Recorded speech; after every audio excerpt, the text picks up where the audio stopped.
Class 10 chapter number 3 pair of linear equation in two variable. तो बेटा exercise 3.2 question number 1 से start करते हैं। From the pair of linear equation in the flowing problem and find their solution graphically. तो बेटा अभी तक हमने सिंपल ग्राफ बनाया था, अब इनके सॉल्यूशन भी हमको ग्राफ पे निकाल के दिखाने हैं। तो एक्सरसाइज 3.2 क्वेश्चन नंबर 1 और फर्स्ट वन बेटा कह रहे हैं स्टेटमेंट पढ़नी है, मैथ में और कुछ भी नहीं है। 10 स्टूडेंट ऑफ क्लास 10th, बेटा 10th क्लास के 10 student took part in the mathematics quiz. तो बेटा पार्ट लेते हैं मैथ क्विज में। If the number of girls is 4 more than the number of boys. तो बेटा पहले तो मेरे को दो बातें पता लगी यहां से कि टोटल स्टूडेंट जिन्होंने पार्टिसिपेट किया 10, नंबर ऑफ गर्ल्स कितनी ज्यादा है 4, किससे नंबर ऑफ बॉयज से। तो बेटा टू वेरिएबल क्या हो गए, let number of girls x और नंबर ऑफ बॉयज y। तो बेटा अकॉर्डिंग टू क्वेश्चन क्या कह रहे हैं 10 स्टूडेंट, तो इसका मतलब girls plus boys equal to 10। और दूसरी कंडीशन क्या कह रहे हैं नंबर ऑफ गर्ल्स हैं वो इक्वल है 4 more than number of boys.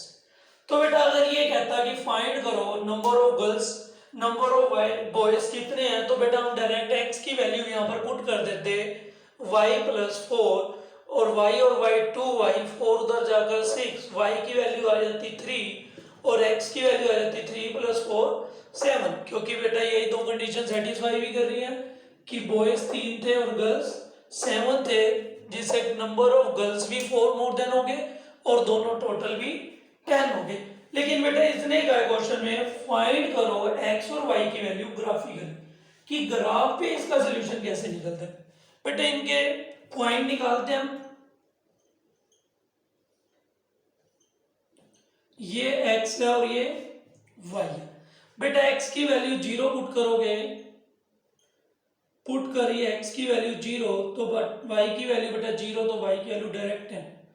Put करी y की वैल्यू 0 तो x की वैल्यू डायरेक्ट कितनी आ जाएगी बेटा 0, तो जब x को 0 y 10, जब y को 0 x।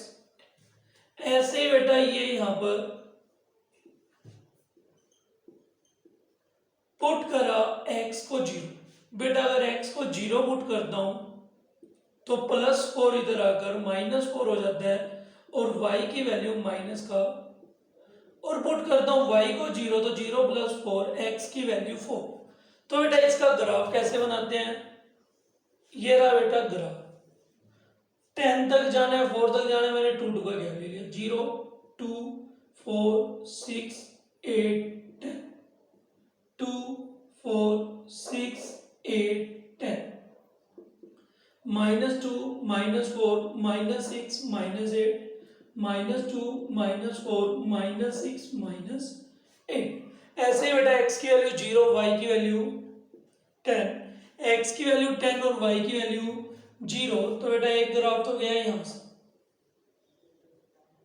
तो ये तुम्हारा ग्राफ में ही होना चाहिए और बिल्कुल स्ट्रेट लाइन होनी चाहिए। x की वैल्यू 0 और y की वैल्यू माइनस का 4, x की वैल्यू 4 और y की वैल्यू 0।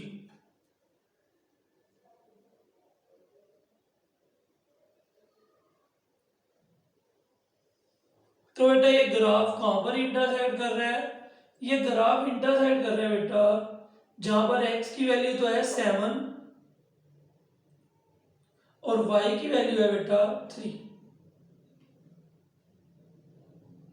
तो बेटा x की वैल्यू क्या आ गई और y की वैल्यू क्या आ गई 7 और 3। इसको कहते हैं बेटा सॉल्यूशन निकालना ग्राफ। तो वैसे ही वेरीफाई कर दिया था नंबर ऑफ गर्ल्स कितनी है 7 बॉयज, तो x का मींस नंबर ऑफ गर्ल्स कितनी आई है बेटा 7, y का मींस नंबर ऑफ बॉयज कितने आए हैं 3। तो इसको कहते हैं बेटा फाइंड सॉल्यूशन ग्राफिकली। बेटा जिस पॉइंट पे इंटरसेक्ट कर रहे हैं वो x और y की वैल्यू होगी। ऐसे ही बेटा सेकंड पार्ट में सेकंड पार्ट में कह रहा है 5 पेंसिल हैं, सॉरी 7 पेंसिल हैं, 5 पेन है, वो तो है बेटा 50 रुपीज के।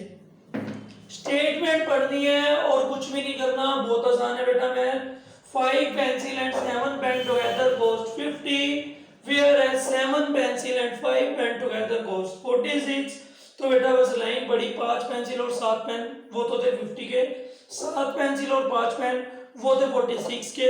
फाइंड करनी है cost of 1 pencil and cost of 1 pen. तो बेटा लेट करेंगे cost of 1 pencil, cost of 1 pencil. तो बेटा cost of 1 pencil x, cost of 1 pen Y.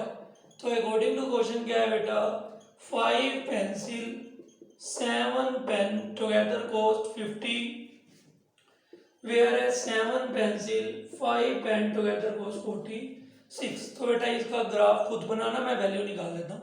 Put x की जगह 0, तो 5 इंटू 0 और ये 7y इक्वल टू 50, तो y की वैल्यू 50/7, 7 7 जा 49, 7 1 जा।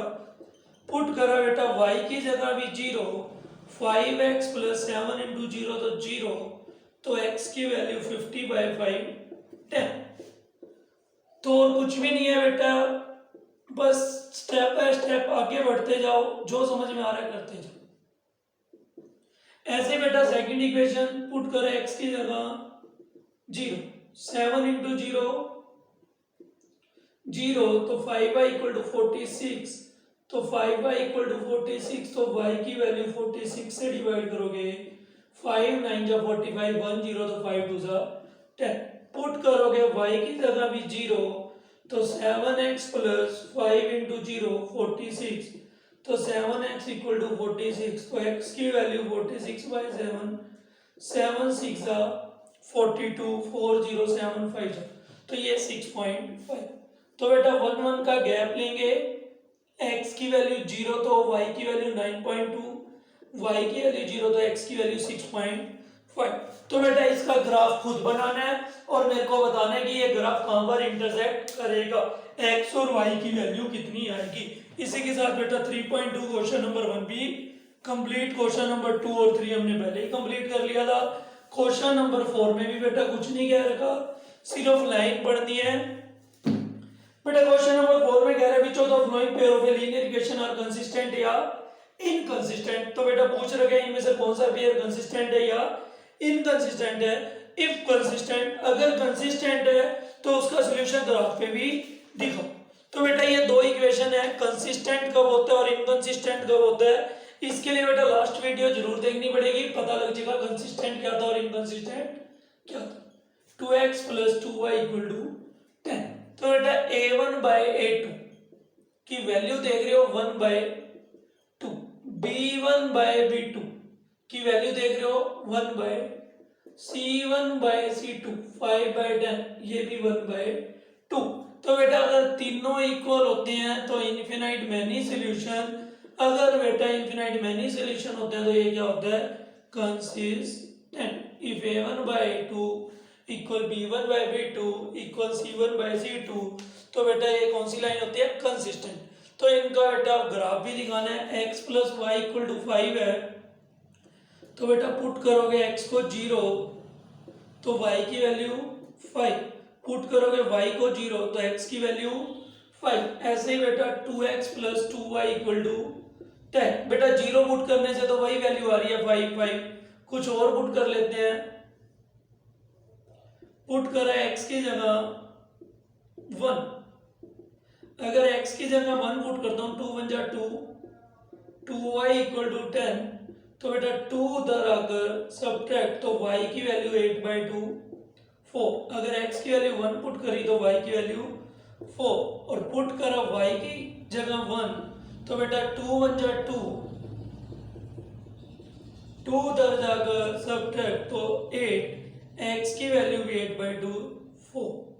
तो बेटा ये ग्राफ 5 तक जाना है, 0 1 2 3 4 5, 1 2 3 4 5। तो बेटा ग्राफ देखोगे ध्यान से, x की वैल्यू 0 और y की वैल्यू, x की वैल्यू 5 और y की वैल्यू 0। ये ग्राफ गया बेटा यहां से। दोबारा देखो, x की वैल्यू 1, y की वैल्यू 4, तो बेटा ये इंटरसेक्ट इसी लाइन के ऊपर ही आएगा 1 और 4। x की वैल्यू 4 और y की वैल्यू 1, तो बेटा दोनों ही क्या थे, जब तीनों इक्वल होते थे हमको पता था कि लाइन कैसी जाती थी बेटा, कोइंसिडेंस। तो बेटा ये लाइन के ऊपर लाइन ही चलेगी, इसके इनफिनाइट मैनी सॉल्यूशन भी होते थे। तो बस बेटा फोर्थ क्वेश्चन में भी हमको यही बताना है कि जिस केस में कंसिस्टेंट है उसका सॉल्यूशन ग्राफ पे भी शो करना है। तो ऐसे ही बेटा जल्दी सेकंड, थर्ड और फोर्थ पार्ट भी देख लेते हैं। सेकंड पार्ट है बेटा x minus y equal to 8 and 3x minus 3y equal to 60। बेटा a1 by a2 देखा तो ये 1 by 3, b1 by b2 देखा तो ये भी -1 by -3 का means 1 by 3, c1 by c2 देखा तो 8 by 16 1 by 2। तो बेटा याद होगा पहले दो इक्वल, तीसरा नॉट इक्वल, तो उसको क्या कहते थे, पैरेलल लाइन। तो पैरेलल लाइन में सॉल्यूशन नहीं होते तो इनकंसिस्टेंट। तो बेटा इनकंसिस्टेंट में तो हमने ग्राफ पे सॉल्यूशन शो ही नहीं करने। ऐसे ही बेटा third part 2x plus y minus 6 equal to 0 and 4x minus 2y minus 4 equal to भी 0। तो बेटा ये क्या है, a1 by a2, तो ये तो बेटा 2 by 4 1 by 2 प्लस क्या, और b1 by b2 1 by -2 है। तो बेटा पहला ही नॉट इक्वल आ गया, तो इसका ग्राफ ही हमको पता है कैसे जाता है, इंटरसेक्टिंग। तो बेटा इस केस का भी ग्राफ तुमने खुद ट्राई करना है। ऐसे ही बेटा फोर्थ पार्ट में साफ ही दिख रहा है, पहले दो इक्वल, तीसरा नॉट इक्वल, तो वो भी पैरेलल लाइन, तो इनकंसिस्टेंट। इसी के साथ बेटा क्वेश्चन नंबर 5, तो कुछ नहीं करना बेटा क्वेश्चन नंबर 4 में भी। क्वेश्चन नंबर 5, क्वेश्चन नंबर 5 कह रहा है, बस बेटा मैं तो यही कह रहा हूं, मैथ में सिर्फ लाइन पढ़ना ही एक गेम है। हाफ द पेरीमीटर, बेटा पेरीमीटर तुमको पता है, पहले स्टेटमेंट पढ़ो बस। ये क्या लिखा हुआ है, half the perimeter of rectangle.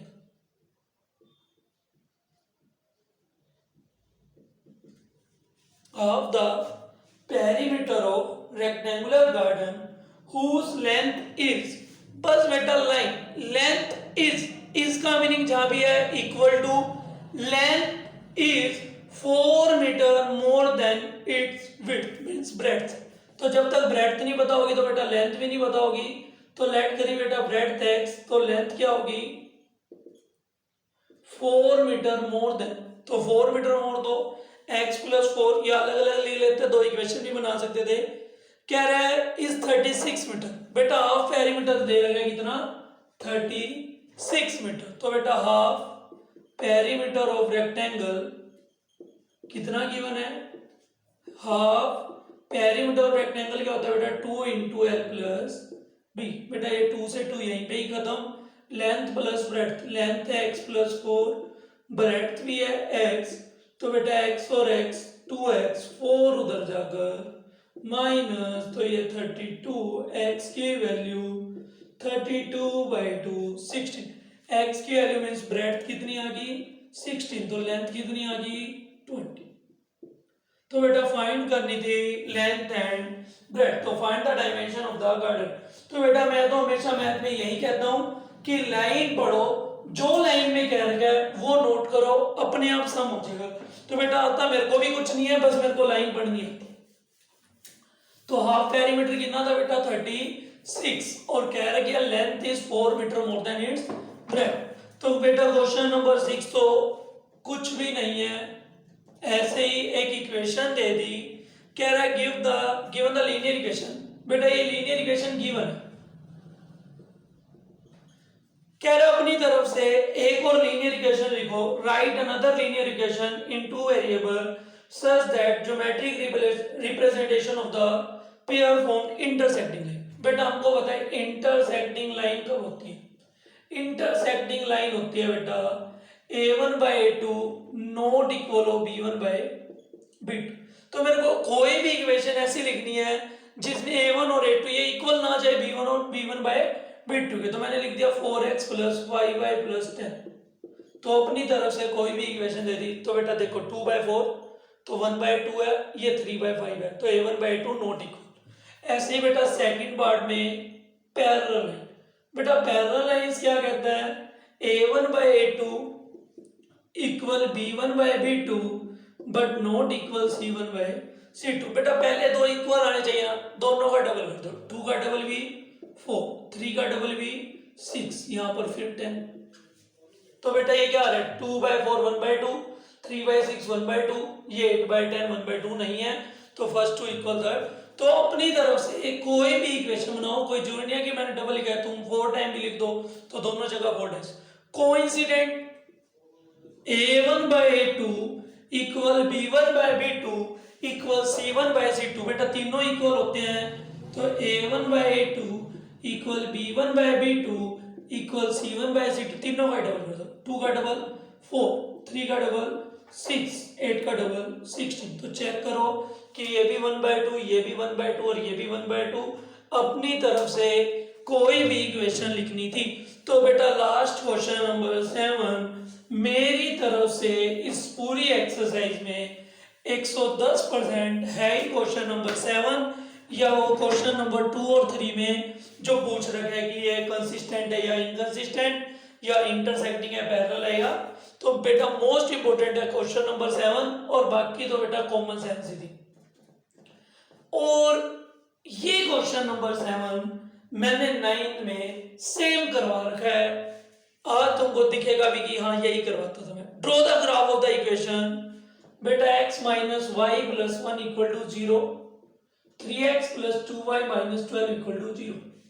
याद है कोई बच्चा इसका ग्राफ भी अलग बना देता था, इसका ग्राफ भी अलग बना देता था, और मैं कहता था बेटा ये दोनों ग्राफ एक ही ग्राफ के अंदर बनाने हैं, और जो ट्रायंगल बनती थी उसका एरिया भी निकलवाते थे।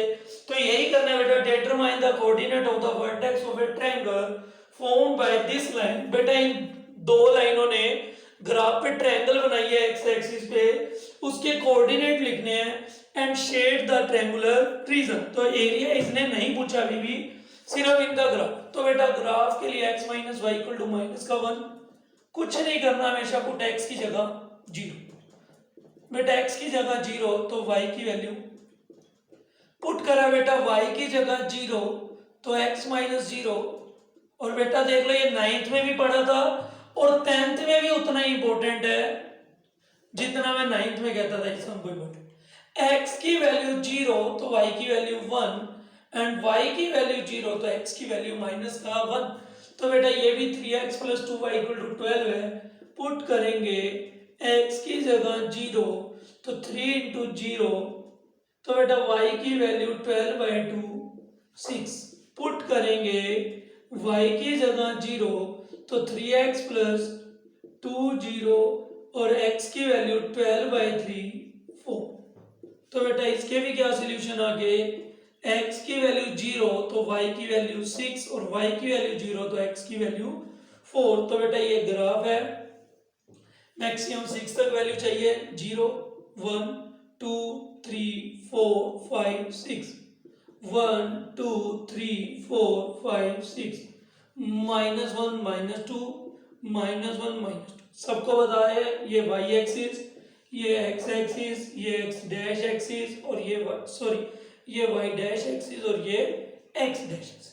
तो बेटा फर्स्ट ग्राफ x की वैल्यू 0, y की वैल्यू x की वैल्यू -1, y की वैल्यू 0। तो बेटा एक ग्राफ तो गया यहां से, x की वैल्यू 0 और y की वैल्यू 6, x की वैल्यू 4 और y की वैल्यू 0, और ये ग्राफ भी गया यहां से। तो बेटा ये पूछ रहा है ग्राफ इंटरसेक्ट कहां होगा, तो इसके 3 कोऑर्डिनेट जो x एक्सिस पे ट्रायंगल बनाएंगे उसको ट्रायंगल को शेडेड भी करना है। ये बन गई जैसे बेटा ट्रायंगल ABC। तो कोऑर्डिनेट ऑफ A, तो कोऑर्डिनेट ऑफ A क्या है बेटा, A का कोऑर्डिनेट x की वैल्यू 2 और y की वैल्यू बेटा 3 आएगी, ये 2, 3, x की वैल्यू -1 तो कोऑर्डिनेट ऑफ बी x की वैल्यू -1 और 0, कोऑर्डिनेट ऑफ सी x की वैल्यू 4 और y की वैल्यू 0। इसी के साथ बेटा एक्सरसाइज 3.2 भी हमारी खत्म। तो बेटा मैथ में कुछ नहीं करना, सिर्फ स्टेटमेंट को ध्यान से पढ़ना है, जितना समझ में आए उतना करना है। इसी के साथ बेटा मौज लो, रोज लो, ना मिले तो खोज लो।